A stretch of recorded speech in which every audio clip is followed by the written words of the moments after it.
We're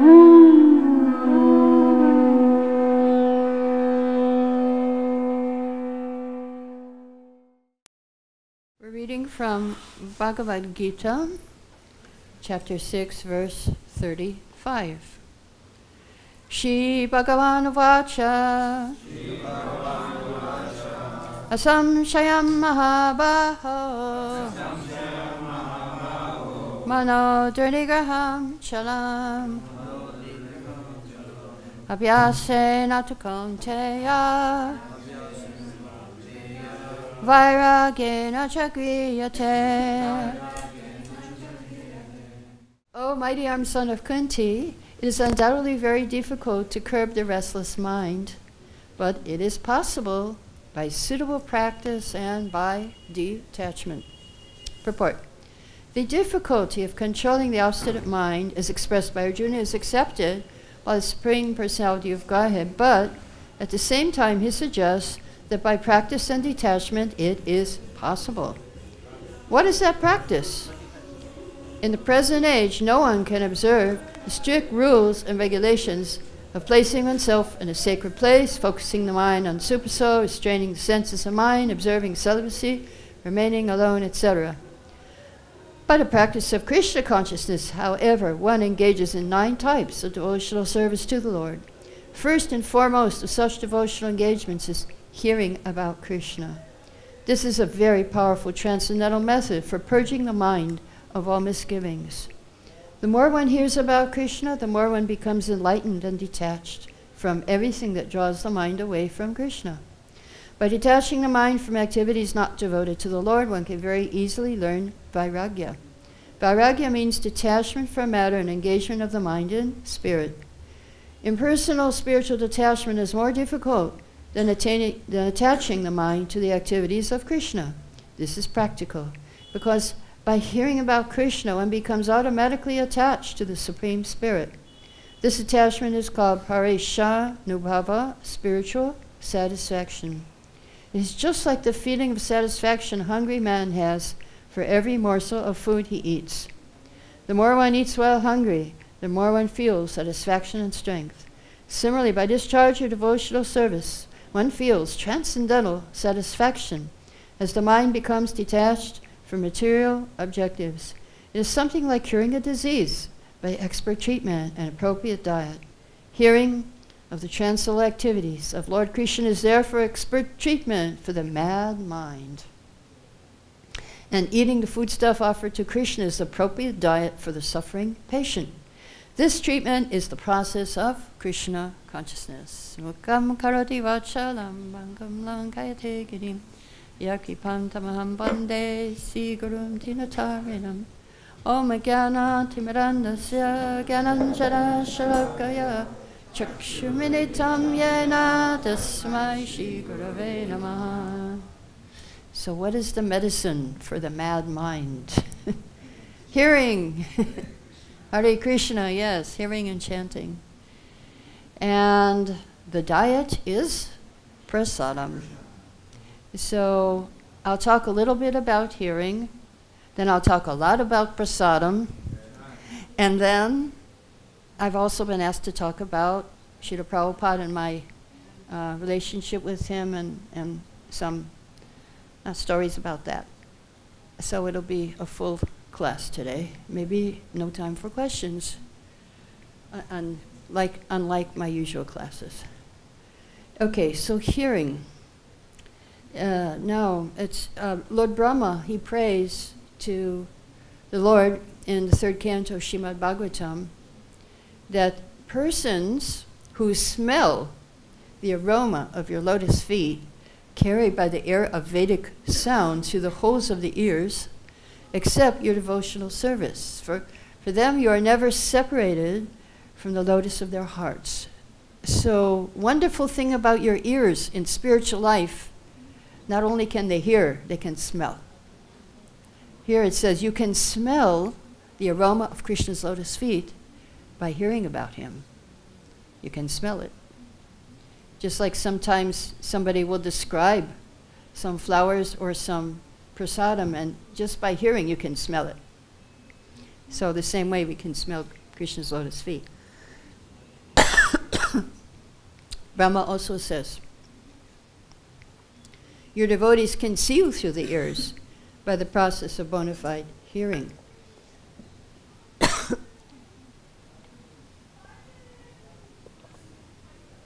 Thus their hearts become cleansed and you take your seat there. You are so merciful to your devotees who manifest yourself in the particular eternal form of transcendence in which they always think of you. You can also see through your ears too.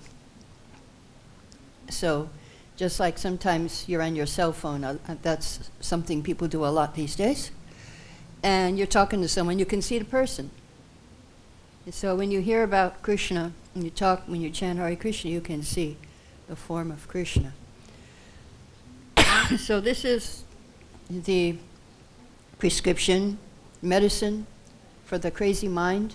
There's also a very nice prayer you can say when you're having trouble with your mind. Nobody here has trouble with your mind except me, maybe, but I don't know. But this is a prayer that has helped me, and this is what you can say. You can pray to the Lord, please protect me from my crazy mind, and please protect me from others' crazy minds, because both of them will give us trouble. And of course, you have to take the medicine, chanting and hearing. So prasadam, Srila Prabhupada, he said different things about prasadam. Nanda Kumar was his servant for some time, and he said, there was a time when I couldn't eat the prasadam. The ghee, the sugar, and some of the general prasad seemed too heavy for me, and it would make me sleep or get sick. So when I ate light food, I would be healthy. And devotees said to me, that's Maya. If you take prasadam, Krishna will bless you. Whatever you get is just a tiny fragment of your karma. Devotees eat prasadam and don't worry about health food. So that was philosophically sound, but practically speaking, if I ate a light diet, I served better and I had a clearer mind. So I asked Prabhupada, I understand the principle of accepting Krishna's mercy by taking prasadam, but when I eat light, it's easier, and when I eat heavy, it's difficult. What should I do? Prabhupada answered, if you're Rupa Goswami, you could just take prasadam. But if you're a neophyte, which all of you are, you have to decide what is good for your devotional service and what is not good for your devotional service. Especially in India, you have to be very particular here, otherwise you will get sick. Don't eat fried foods. Now, Brahmananda also tells a story about one devotee in Montreal, Dayal Nitai. He was a yogi, he was into health, and he strongly criticized our diet, white rice, white sugar, butter. And that time Prabhupada was in Montreal, and Brahmananda said, I used to walk with him to his apartment. So one day, Dayal Nitai was complaining about the food, how it's not healthy, we're all going to get sick. Prabhupada stopped walking and said, you see Brahmananda here? He's been eating this food for so long. Does he look sick? And so Prabhupada was defending. And there was one sannyasi, Tushta Krishna Maharaj, and Siddhaswarup, and they were also like this, very into no sugar and this. So one time Prabhupada asked them, for dinner, he asked, please bring me puris and sugar. And he took the puri, dipped it in the sugar, and was eating it in front of them. There's puris and sugar. And so, yeah. So when they were traveling, Shuddhakirti was saying they used to sometimes eat in UK, in London, they would eat at life members' houses. And so one night they were having very sumptuous prasadam at nighttime. And halava, sweet rice, puri, so many things. And Prabhupada was eating, and afterwards, Prabhupada said, everyone enjoyed prasadam? And everyone enjoyed the feast? And Shuddhakirti said, well, actually, Prabhupada, some devotees are not feeling well. They said, you know, they're cooking in oil instead of ghee. So Prabhupada said, well, what do you expect? I was watching them. I saw Pradumna. He ate so many puris. Another devotee, he ate so much vegetable. So Shudakirti was amazed. I was amazed. I saw Prabhupada eating. I had no idea he was watching everybody. Yes, Prabhupada, Shudakirti said, but I also don't feel well, and I didn't eat very much. Prabhupada said, yes, I know this. You didn't eat so much, but I remember you ate 4 puris. Yes, Prabhupada, I guess he didn't even remember how many puris he ate. And Prabhupada knew. And so all of this. And there is a famous story, probably you've heard, and they were on the airplane to Venezuela, and Prabhupada ate some puffed rice, and then he gave it to his servants to share. And one airline stewardess was walking down the aisle, and she stuck her hand in Shudakirti's puffed rice and put it in her mouth. She said, oh, this is very nice, very good. And Shudakirti said, well, I'm glad you like it. He was a bit shocked. He said, because, you know, a lot of times she was so brave, she went and took prasadam. So many of Prabhupada's disciples were begging him for this prasadam. And this airline stewardess just went and took it. And later on, they found out that somebody went on traveling Sankirtan, and they knocked on her door, opened the door, and there she was, all the pictures of Krishna, and she had tilak and chanting japa beads. She said, yeah, I got your spiritual master's maha. So prasadam is so powerful. There's another story in Florida, in Gainesville. There was traveling Sankirtan. Actually, they were in Florida, Tampa, and they were in a parking lot for the night. They had a van of 5 brahmacharis. They were fast asleep, and all of a sudden, they heard a loudspeaker, all right, in there, come out slowly with your hands up, raised. And he looked out the window. He saw 10 police cars surrounding them, and about 12 officers with their guns drawn. And they came out of the van. They were all just in gumshas, and they frisked them even though they had nothing on. And then the officer said, "What are you doing here?" And so the leader said, "We're distributing love of God in the form of books." So then the officer said, "Prove it." So he opened the door and took out a Bhagavad-Gita and gave it to the officer. He looked at it very carefully. Then he said, "All glories to Srila Prabhupada." He said, and everybody was so surprised, what now? He said, "I used to go to University of Florida and I ate Krishna lunch every day." He said, "You put me through college." He said, "I even stayed 2 days at the temple." Then he turned to all the officers and he said, "These are great books and you should all buy one." So out of 20 policemen, 90% bought books. So they got $200 there. And that was all because of prasadam. Prasadam is so powerful. Prasadam is so powerful. We eat it every day, so we don't realize. But actually, it has a powerful effect on you. It can stay with you your whole life. And Srila Prabhupada said that we can see Krishna by tasting prasadam. Just like if you cannot see Krishna, in Bhagavad-Gita says, "I am the taste of water, I am the light of the sun and the moon." So we have so many senses, but Shastra advises we begin with our tongue. We begin. Just like if there's some food, you may say, "Let me see how it is." But you don't want to see it, you want to taste it.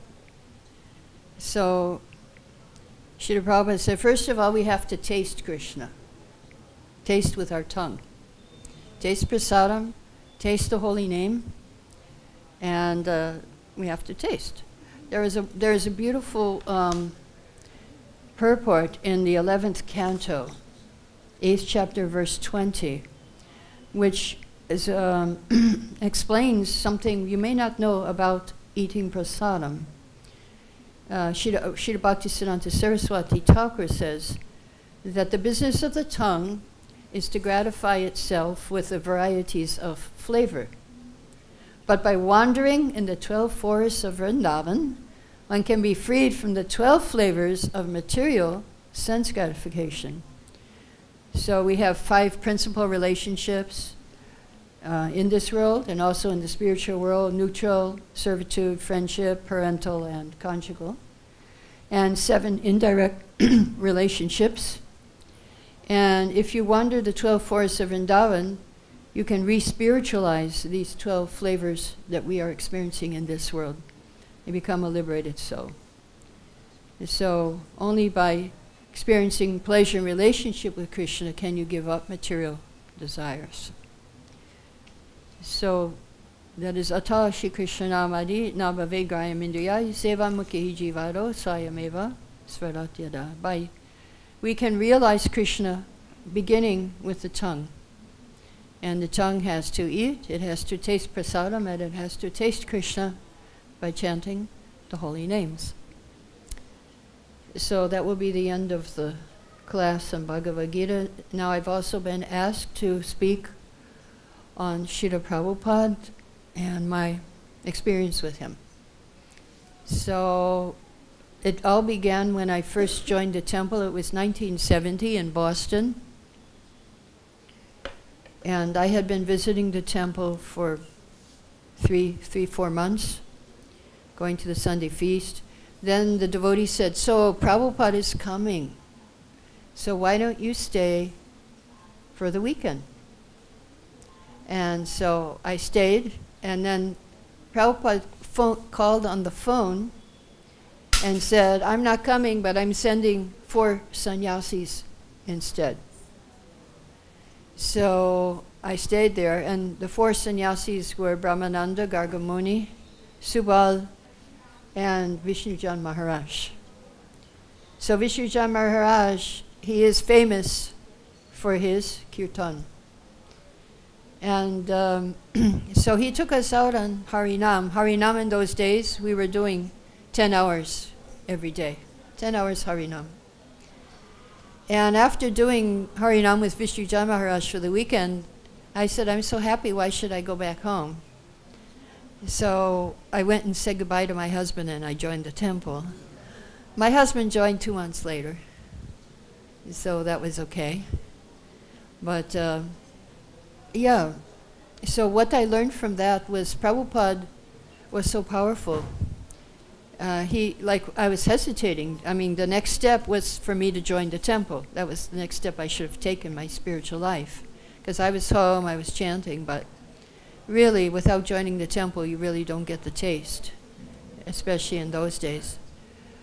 So Prabhupada, just by saying he was coming, not even by coming, he pushed me to take the next step.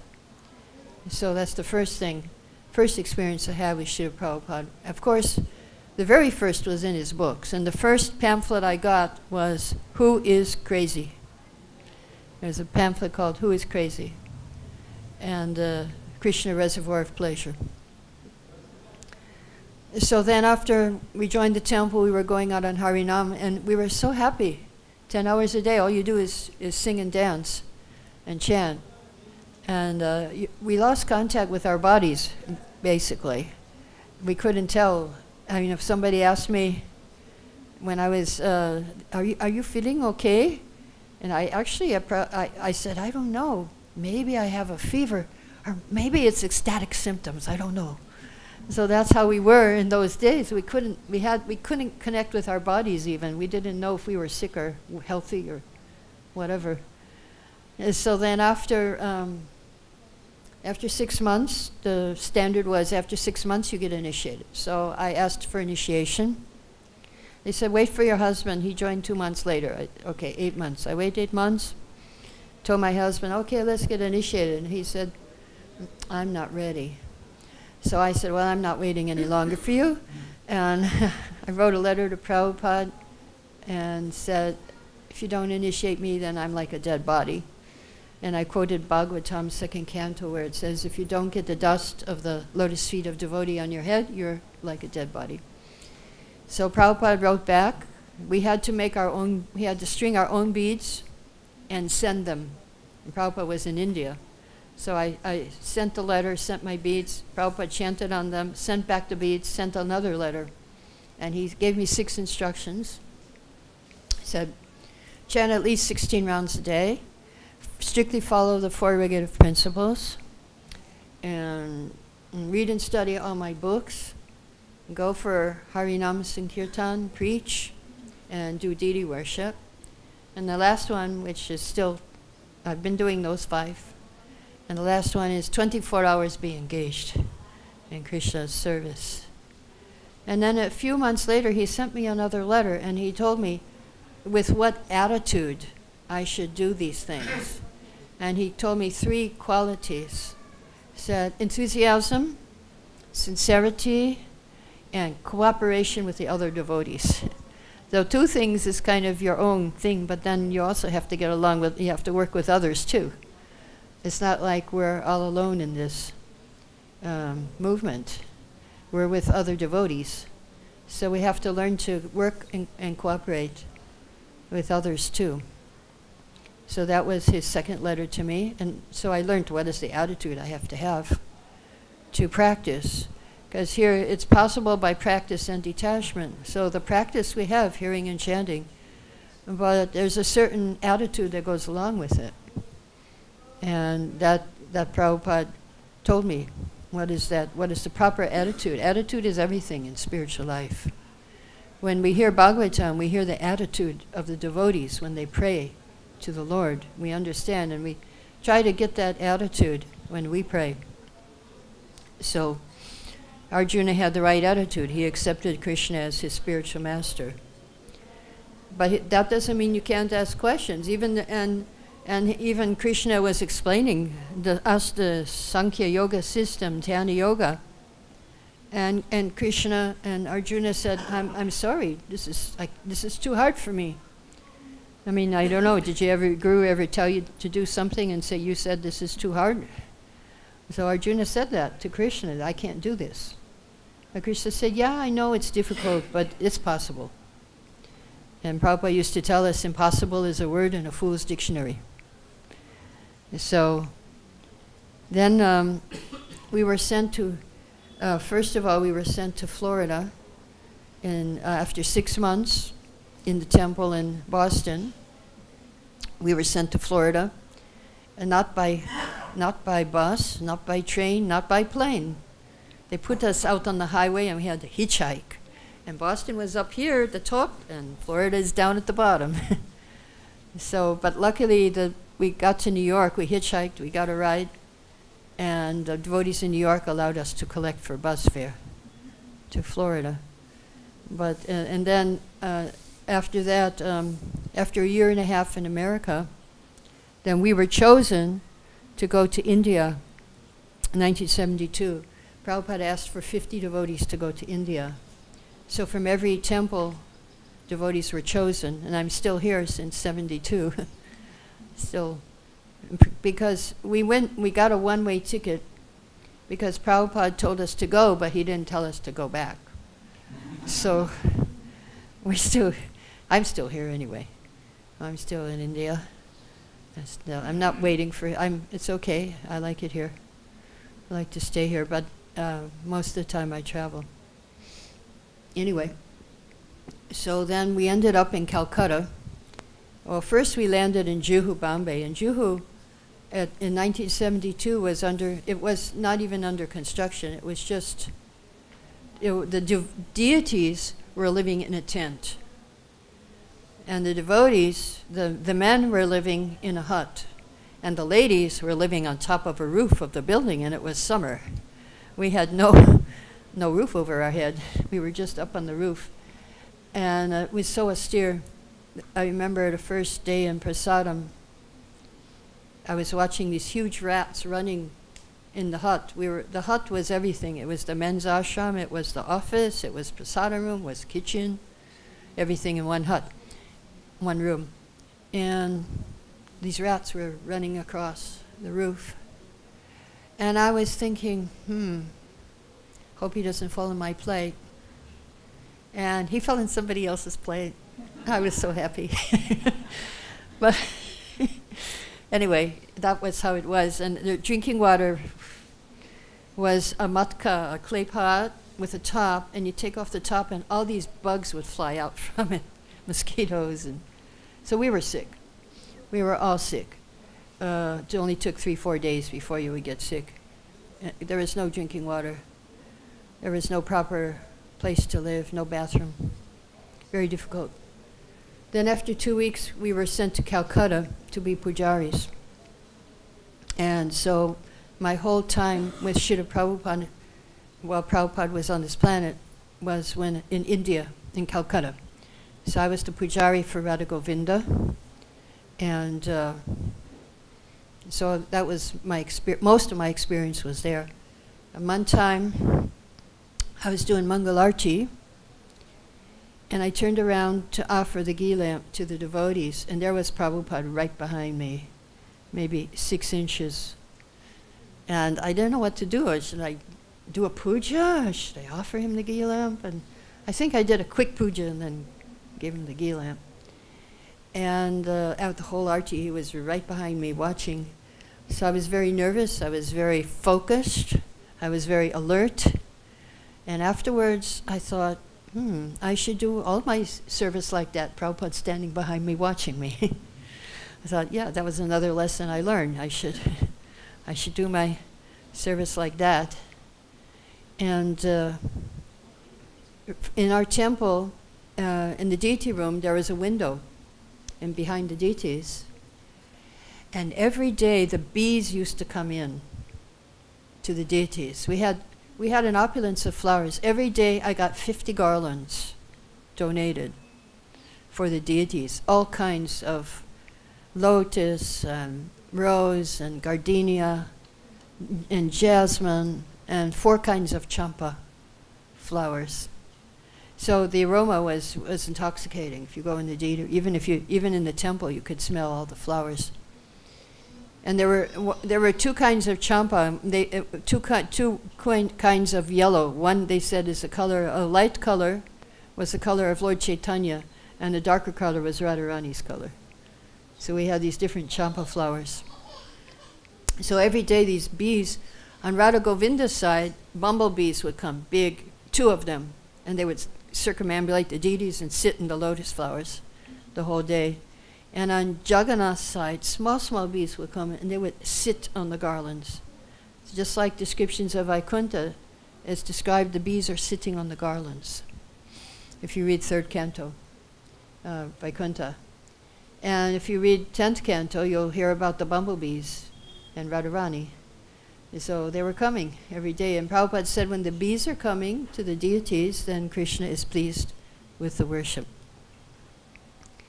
So I was in Calcutta, but I came to Vrindavan in 1972 for Nectar of Devotion lectures. And we were sitting in the original dust of Vrindavan. Original dust. I think I heard, now it's going back to the original, I don't know. Used to be paved, but now they're digging it up at Radha Damodar. That was what I heard latest. So you might get to see the original dust of Vrindavan. And Prabhupada was trying to prove to the people that to accept us as Vaishnavas, and he was quoting Nectar of Devotion, that every human being has a right to do devotional service. Anyone who's born is a human being. So the Brijbasis were hesitant to accept us as devotees. Now it's different. Now they accept us more. But in those days it was difficult. And after class we would go to Prabhupada's room for darshan. One time Prabhupada was sitting there with some bananas at his feet, and a monkey ran in, grabbed the bananas, and ran out the door. And Prabhupada said, just see how intelligent that monkey is. None of you would dare to do that. He said, but the monkey is intelligent for eating. Don't be intelligent for eating. So, and one time Prabhupada noticed me, and he said, oh, my sister tells me you speak Bhagavatam very nicely. So I was trying to think, when did I ever speak in Bhagavatam? I never did. And so then I remembered, oh yeah, Janamashtami time, we were reading from Krishna book. It was the tradition when Prabhupada was here, on Janamashtami day, we would read from sunrise to midnight, Krishna book, take turns reading. It was my time to read, and Pishima, Prabhupada's sister, was sitting in front of me. And she was crying when I was reading.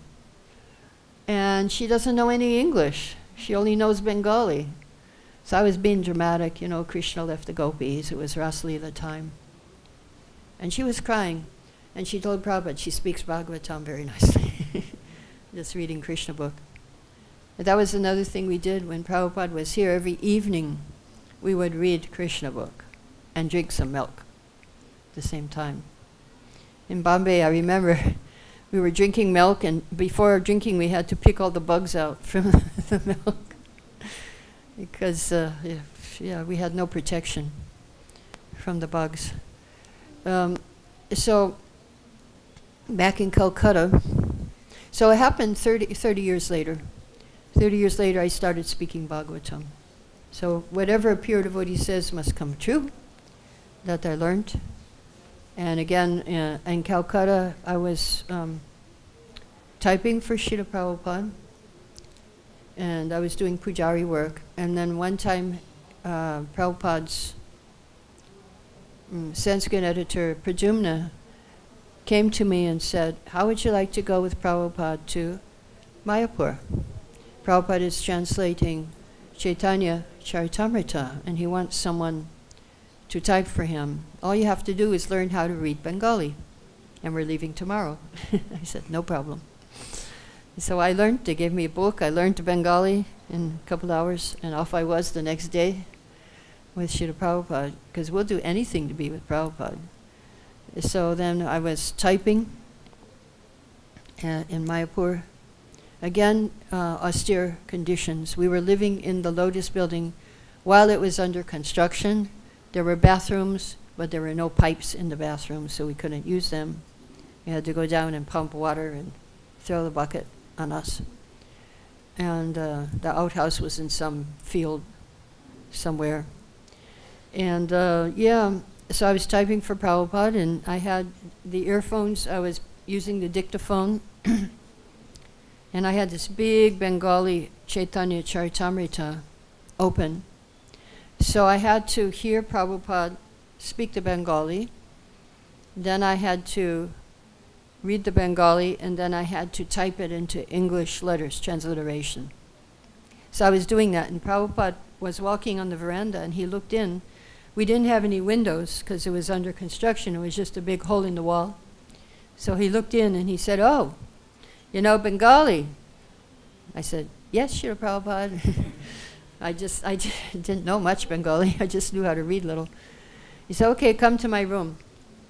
So I came to his room, and he said, so you know Bengali? Yes, Prabhupada. He said, so I want you to learn how to type on a Bengali typewriter, and we will do many books together. So I thought, oh boy, I'll get to travel with Prabhupada. But it never happened because I had to go back to Calcutta because all the pujaris left. Because we got a new temple president and they were scared of him. So I had to be the pujari in Calcutta. But what Prabhupada said, we will do many books together, that came true 50 years later. And here's a couple of my books, Bhagavatam at a Glance and Gita at a Glance. Picture for every verse of Gita. So it came true that we're doing books together. Prabhupada is my inspiration. So I've done 14 books and 6 more to go. And then the Bhagavatam, I'm doing a picture for every verse of Bhagavatam also. So, yeah, whatever the pure devotee says must come true. Even though it didn't happen while Prabhupada was here, it happened in a way I never thought would happen. I never planned to write books. I never planned to do these things. But somehow it happened. And I can see that this was Prabhupada's desire. He told the artists that he wanted a picture for every verse of Bhagavad-Gita. So we did that. I have a picture for every verse of Bhagavad-Gita. So back in Calcutta, I was Pujari. And sometimes Prabhupada would praise us, and sometimes Prabhupada would chastise us. So one time, Prabhupada looked at the ghee lamps, and he said, "Why are they so dirty?" We had these big ones, like for Damodar. And we had to use them because the electricity was going off all the time. We didn't have electricity half the time. So we had to light these ghee lamps. Why are they so dirty? Who has done this? So Prabhupada called us up, and we want to kind of disappear, but you can't. And you have to take his chastisement. And another time, but he was praising us, because he really liked the flowers. Actually, not many times he was praising us. In every class, practically, in Calcutta, he would appreciate the deity worship. And he would say, this is pure devotional service. You will never find such beautiful deities anywhere in Calcutta like this. Because Radharani is in charge. She is in control of the deity worship. And we all follow in her footsteps. So, Prabhupada was very kind to us. He appreciated, he would thank us for staying in Calcutta because he couldn't stay there because his wife was there and he was sannyasi, so he couldn't preach. He was grateful that we were staying in Calcutta and preaching for him and doing the deity worship. And one time, Chaturmasya came and he said, "This year you don't do Chaturmasya, you're doing," we never got milk, what to speak of 1 month no milk, because there was no cow milk. It was all buffalo milk, or it was contaminated milk and ghee. It was all contaminated in 72. No water, no milk, no ghee. We were sick, couldn't eat anyway, so. But then, so he said, "This year you don't do Chaturmasya." So you do enough austerities here. So, one time he came for Darshanarti. He saw the deities. And then he called us up to the Vyasasan. And he said, "Thank you very much for decorating the deities so nicely." And after the class, one sannyasi came to us and said, "Did you hear what Prabhupada said when you offered obeisances?" And we said, "No." He said, "Be blessed." So then I thought, wow, we got the blessings. The spiritual master is pleased. Now our life is perfect. But then the next day, I thought, well, I got to earn the blessings again. You can't just retire once you earn the blessings. That's another lesson. Every day, you have to please the spiritual master, and it's a new day, and you have to try to earn the blessings again. So these are lessons, some of the lessons I learned. Also another one was, I did go on a morning walk with Prabhupada in Bombay, and he was walking so fast, and he was over 70, and I was only 20-something, and I was trying to figure out, how does he do it? How does he walk so fast? And we cannot keep up with him. Maybe he was floating, I don't know, but he was certainly going fast. And but everything was like that. Prabhupada, he would move so gracefully, he would gesture so gracefully. And I was always trying to figure out, is he in this world, or is he somewhere else? When I would watch him, I would look at him, it seemed like it was almost like a movie projection, that you're watching a movie. But he was. So then I realized I'm never going to understand him with my intelligence. The only way is through devotion. Then you can understand the spiritual master. To some extent, not really a lot. So Prabhupada gave us so many wonderful things. Another thing happened. Prabhupada was giving Bhagavad-Gita class in Calcutta.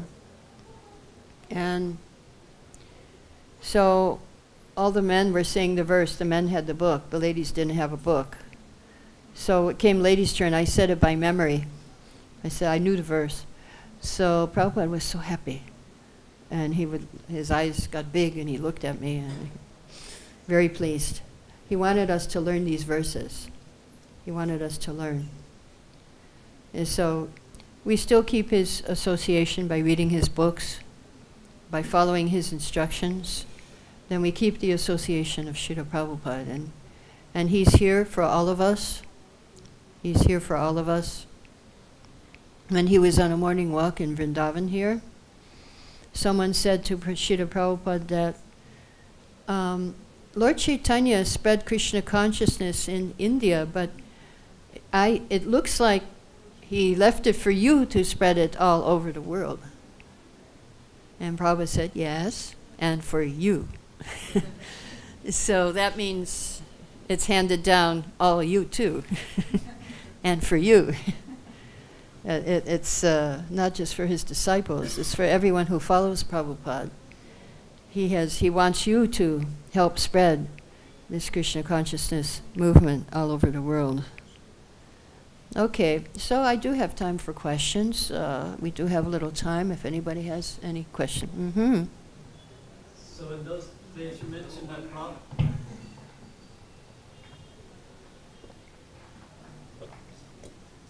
you mentioned that Prabhupada one year he said you should not follow, Yeah, just 1 year, not every year. But did Prabhupada, was it the custom for all the temples at that time? Yeah. To follow, Yeah. Yeah, we followed Chaturmasya, but we didn't do that Bhishma Panchaka. We did do Chaturmasya, right from early days. We followed the no spinach, no milk, no yogurt. Those things we followed. Practically every day we followed. It was practically every day. It wasn't just by the month. I mean, we didn't have those things. So that's why he said, okay, this year, don't worry. Yeah, it was a practice. It was not a practice to break Ekadashi at a certain time. We didn't have the timings. We had, actually in Calcutta we had, because I could read Bengali and I got the Bengali calendar. So our temple did have, we were breaking the timings, but most of the temples didn't have it. That came, yeah, we didn't, mostly we didn't follow that. A lot of things we didn't follow, especially in deity worship, was much simpler. No mudras, no mantras. Only mantra we had in deity worship was Brahma Samhita. We had to chant Brahma Samhita. So it is extreme saranagati, surrender, those days. How to get this back? It's up to you. It's an individual thing. It was easier in those days because it was a group thing. Everybody was doing it. So we were all together. Except in India. India was every man for himself. But in the West it was, everyone was out on book distribution, everyone was out on Harinam. Here we were short-handed. So there were a few of us just taking care of the deities. 3-4 people doing the deity worship. And everybody out collecting. In India, it was like that. How to do it is, you pray. You pray for it. We were being pushed, we're still being pushed by Srila Prabhupada. Yes? Yes, you said that we are doing Harinam more than 10 hours. Yeah. Around 10 hours. Yeah. But now we see there is no, that thing is not followed. So what should we think about it? Whether we are following Prabhupada, what instruction he has given us? Well, if you have to chant your 16 rounds, follow the regulative principles, and then whatever your guru or your authority tells you, what service is given to you, then that you do. You know, we have, in those days, we had the morning program. You follow the morning program, and then during the day you have your certain service that's given to you. And that in those days it was 10 hours Harinam. That's what our service was. And so you just have to do your service, and then in the evening also try to get some association. We used to have classes in the evening, kirtan, in the evening. Arti, we would all go to Arti, Kirtan class. One more. When you're speaking about Bombay, the Bombay, the deities were in the shade. Yeah. And that time they came to break the shade. Yeah, they broke it. About the deities, they were destroying them. One Mataji, she told us. Yeah, one lady Pujari was trying to protect. Can you put some light on that one? Yeah, Maithili. She was trying to protect the deities. Yeah. They're all, actually in India all the pujaris were ladies, except Mayapur. Jananivas was the exception. The rule was lady pujaris. That was the rule in India when Prabhupada was here. Now the system is completely. Now it's opposite, yeah. Yeah, it was interesting. Very interesting. The men would go out and collect, and the ladies would do the puja. In the West, ladies were also collecting. In India, he didn't send out the ladies. Sometimes we did, but not often. Actually, after Prabhupada left, then ladies did travel. We were the first traveling Sankirtan party was ladies also. So we trained up the men in deity worship, we trained them up in traveling Sankirtan. And then we taught Bhakti Shastri and Bhakti Vaibhav. Anyway, yeah. It's a very interesting history of India. Little known history. Any other questions? Yes.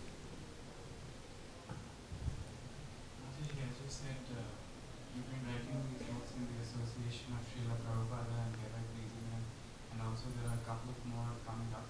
So is there any way that we could personally please His Divine Srila Prabhupada? How you can personally, well, you have a connection with Prabhupada through your spiritual master. And so, Vaishnava Seva, servant of the servant of the servant. So that's how Prabhupada was easily pleased. And he was once asked what would please you the most, and he would say, if you develop love for Krishna. So try to do that. Try to chant with sincerity. Try to chant with feeling, with quality. Whatever you do, you can do with not just your body, not just with your words, but also with your heart, with your mind. Body, mind, and words. So that's, that's our challenge. Any other questions? Yes, over here.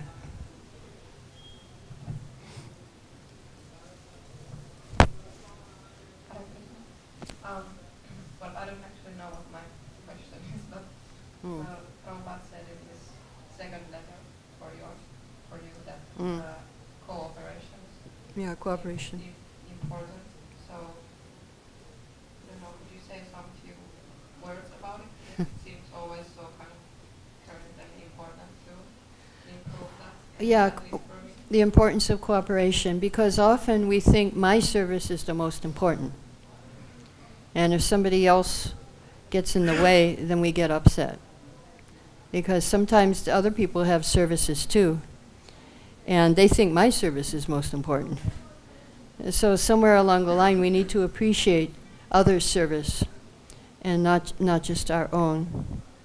That is, and then of course the way you deal with devotees is very important.